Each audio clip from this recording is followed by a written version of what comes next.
Thanks, Stacia. Well, Congressman Markwayne Mullin gave up his congressional seat in order to run for U.S. Senate. The crowded race for the Republican nomination for Mullins' House seat is down to Josh Brecheen and Avery Frix.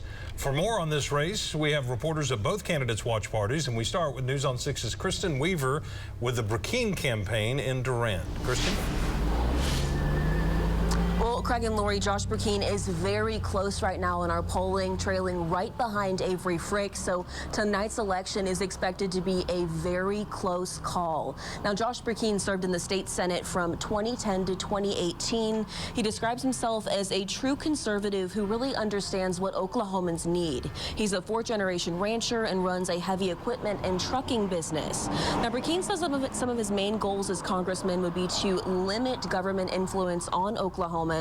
He wants to see an end to unnecessary government spending as well as tax raises, and he also wants to see strong national security as well as strong borders. He's pro-Second Amendment, pro-police, and pro-life. Of course, a big supporter of the Constitution as well.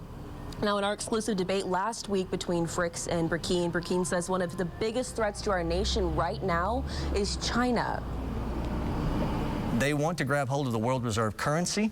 They are trying to colonize around the world. China is buying up land. They're buying up companies. You got one of the major packers in the feed industry, in the cattle industry, that's owned by China. China is at economic war with us. Now, Brecheen's watch party starts tonight at 7:30 here in Durant. And now we're going to send it over to News on 6's Jordan Tidwell, who is live in Muskogee with a look at Avery Frix's watch party. Hey, Jordan. Hey, Kristen, good afternoon. Avery Frix will be having his watch party tonight here in Muskogee, where he is from and now lives and works. Now, Frix has been serving as a representative in the State House District 13 since 2016.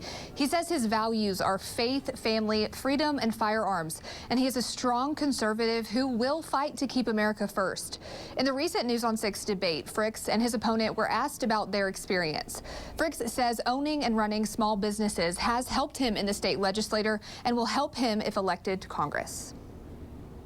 When I came into the legislature, it was one of the toughest sessions we had seen in many years. But that small business experience allowed me to roll up my sleeves and go to work and make sure that we found the right solutions for Oklahoma.